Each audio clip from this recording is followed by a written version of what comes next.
సోదరి సహోదరులారా, ప్రభువైన యేసుక్రీస్తు నామములో హృదయపూర్వక వందనాలండి. ముందుగా ఇంత మంచి సమయాన్ని ఇచ్చిన తండ్రి అయిన దేవునికి ప్రభువైన క్రీస్తు ద్వారా కృతజ్ఞతాస్తుతులు చెల్లిస్తున్నానండి. అందరూ బాగున్నారండి. వాక్యం చదువుకొని ప్రార్థన చేసుకున్న తర్వాత పాఠంలోకి వెళ్దామండి. మత్తయి గారు రాసిన సువార్త 1వ అధ్యాయం 21వ వచనం. ఆమె ఒక కుమారుని కన్ను, తన ప్రజలను వారి పాపముల నుండి ఆయనే రక్షించును కనుక ఆయనకు యేసు అన్న పేరు పెట్టుదు అని ప్రార్థన చేస్తుంది. పరలోకమందున్న మా తండ్రి, పరిశుద్ధ ప్రేమ గల తండ్రి, గొప్ప తండ్రి, గొప్ప తండ్రి, ప్రియకుమారుడు యేసుక్రీస్తు ప్రభువారి ద్వారా కృతజ్ఞతాస్తుతులు చెల్లిస్తున్నాము నాయన. ఈ రాత్రి వేళ తండ్రి మా అందరితో మాట్లాడమని మా ప్రభువైన యేసుక్రీస్తు నామమున వేడుకుంటున్నాం తండ్రి. ఆమేన్. ప్రభువైన యేసుక్రీస్తు నామములో హృదయపూర్వక వందనాలండి. దేవుని కుమారుడు యేసుక్రీస్తు ప్రభువారు ఈ లోకానికి వచ్చిన తర్వాత పరలోక రాజ్యం సమీపిస్తుంది కనుక మారు మనసు పొందమని ప్రకటింప మొదలుపెట్టారు. అంశం: యేసుక్రీస్తు ప్రభువారు ఈ లోకానికి రాకపోతే ఏం జరిగేదో తెలుసా? యేసుక్రీస్తు ప్రభువారు ఈ లోకానికి రాకపోతే ఏం జరిగేదో తెలుసా? యేసుక్రీస్తు ప్రభువారు ఈ లోకానికి రాకపోతే ఏం జరిగిద్దండి? యేసుక్రీస్తు ప్రభువారు ఈ లోకానికి రాకముందు పాత నిబంధన కాలంలో అంటే పూర్వం జరిగిన విషయాలు ఎలాంటి విషయాలు అంటే ఎంత భయంకరమైన విషయాలు అంటే మనుషులు భయంకరమైన స్థితిలో ఉన్నారు. ఎలాంటి స్థితిలో బ్రతుకుతున్నారనంటే జంతువులు ఎదుట వస్త్రహీనంగా ఉండే విధానం, అలాంటి స్థితి. ఎవరు ప్రతి ఒక్కరూ కూడా వెలుగులైతే ఉన్నారులే కానీ వారి జీవితం ఎలా ఉందనంటే చీకటమయమై ఉన్నది. వారి మనసుల్లో ఆనందం లేదు, వారి మనసులో సంతోషం లేదు. అలాంటి విధానంగా మనిషి జీవిస్తున్నాడు. అలాంటి సమయాల్లోని యేసుక్రీస్తు ప్రభువారు ఈ లోకానికి వచ్చారు, ఈ లోకంలో పుట్టారు. ప్రతి ఒక్క మనిషి కూడా ఎలా జీవిస్తున్నారంటే పాపంలో జీవిస్తున్నారు. ఆ పాపం పోవాలి అని అంటే ఎడ్ల యొక్క, మేకల యొక్క రక్తం వలన పోదు. పరిశుద్ధుడైన రక్తం, ప్రభు రక్తం ద్వారానే మనిషి పాపాలు అనేది పోతాయి. యేసుక్రీస్తు ప్రభువారు ఈ లోకానికి వచ్చిన తర్వాత లోకానికి ఏమొచ్చింది అని అంటే వెలుగొచ్చింది. అందరినీ రక్షించడానికి రక్షకుడుగా యేసుక్రీస్తు ప్రభువారు ఈ లోకానికి వచ్చారు. ఆయన వచ్చిన తర్వాత ప్రతి ఒక్కరికి కూడా ఆనందం వచ్చింది. లూకా గారు రాసిన సువార్త 2వ అధ్యాయంలో 9-10 వచనాలు అద్భుతమైన విషయాలు అక్కడ కనబడుతుంది. ఈ లోకానికి నేడు రక్షకుడు మీ కొరకు పుట్టి ఉన్నాడు. దావీదు పట్టణమందు నేడు రక్షకుడు మీ కొరకు పుట్టి ఉన్నాడు. ఎందుకు? ఆయన పుట్టుక ద్వారా లోకానికి ఆనందం వచ్చింది, సంతోషం వచ్చింది. దూత చెబుతుంది కదా, సువార్తమానం. ఈ లోకానికి ఏంటది? సువార్తమానం. యేసుక్రీస్తు ప్రభువారు లోకానికి వచ్చిన తర్వాత జరిగింది ఏంటంటే అందరికీ సంతోషం, అందరికీ ఆనందం. సువార్తమానం లోకానికి వచ్చింది. యేసుక్రీస్తు ప్రభువారు ఈ లోకానికి వచ్చినది ప్రతి ఒక్క పాపము నుండి, అంటే మనిషి పాపం నుండి, వారి పాపాల నుంచి విడిపించడానికి యేసుక్రీస్తు ప్రభువారు ఈ లోకానికి వచ్చారు. నశించిపోతున్న వారిని వెతికి రక్షించడానికి ఈ లోకానికి వచ్చారు. సత్యమును గూర్చి సాక్ష్యం ఇవ్వడానికి యేసుక్రీస్తు ప్రభువారు ఈ లోకానికి వచ్చారు. అపవాది క్రియలను లయపరచుటకు యేసుక్రీస్తు ప్రభువారు ఈ లోకానికి వచ్చారు. యేసుక్రీస్తు ప్రభువారు ఈ లోకానికి రాకపోతే ఏం జరిగేదనంటే అపవాది ప్రతి ఒక్కరిని కూడా లోకాశలకు లాగేసి, నేత్రాశ, శరీరాశ, జీవడంలో పడేసి, ప్రతి ఒక్కరిని కూడా పాపంలో పడేసి ఆనందం, సంతోషం లేకుండా అపవాది చేసేవాడు. ముందు వాడు చూపించేది ఆనందంగా ఉంటుంది. ఒక స్త్రీని చూపించేటప్పుడు ఎలా చూపిస్తున్నారంటే పురుషునికి ఆనందంగా ఎలా చూపిస్తానంటే, నేను ఈ స్త్రీని ముట్టుకోకపోతే, ఈ స్త్రీని తాకపోతే నా జీవితం వేస్ట్, నీ జీవితం వేస్ట్ అన్నట్టు చూపిస్తాడు. ఆ బొమ్మకి పండుని ఎలా చూపించిండంటే అలాగే ఆ పండు ఎలా కనపడ్డదంట? రమ్యమైనదిగా, ఈ పండు తినకపోతే నా జీవితం వేస్ట్, నా జీవితం ఎందుకు అనే విధానంగా ఆ పండుని చూపించాడు. అలాగే ప్రతి ఒక్కడి అపవాది చూపించేది ప్రతి ఒక్కడి కూడా ముందు చాలా బాగుంటుంది, తర్వాత ఏం జరుగుతుంది? బాధ మొదలవుతుంది. పండు తిన్న తర్వాత ఏం జరిగింది? వాళ్ళు అవ్వమ్మ పరిస్థితి, ఆదాం గారి పరిస్థితి, వాళ్ళు అప్పటి వరకు తినకముందు ఆనందంగా ఉన్నారు. తిన్న తర్వాత దేవుని ఆజ్ఞను అతిక్రమించారు, బాధలో మొదలైంది. అలాగే ఒక స్త్రీ అందంగా ఉంది కదా అని నువ్వు ఆ స్త్రీ వెంట పడితే ఏం జరుగుతుంది? వాళ్ళ ఇంట్లో తెలుస్తుంది, తన్ను తింటాం.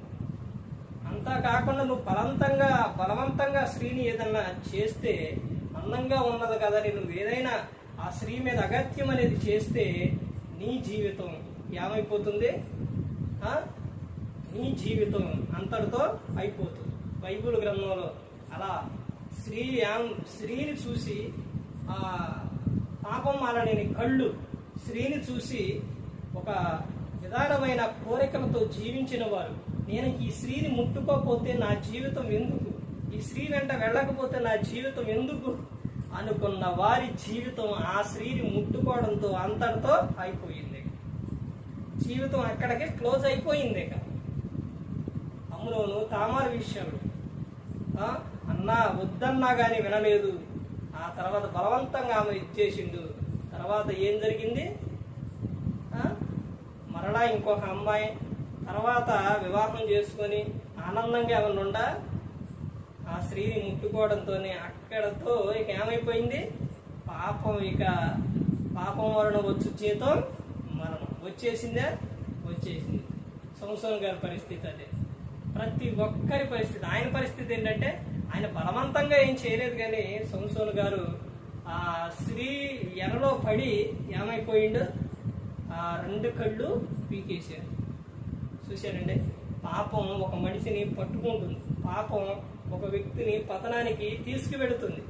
ఆ పాపం నుంచి విడిపించడానికి యేసుక్రీస్తు ప్రభువు ఈ లోకానికి వచ్చారు. అపవాది చూపించే ప్రతి ఒక్కటి కూడా అలాగే ఉంటుంది.